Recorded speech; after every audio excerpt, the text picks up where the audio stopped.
ដំរីឆ្នោតខ្មែរទី18ខែ6 2026លេខអូខ្ទង់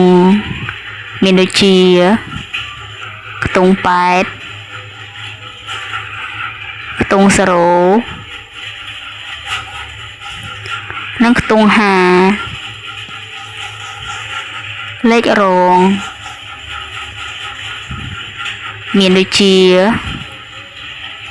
82 01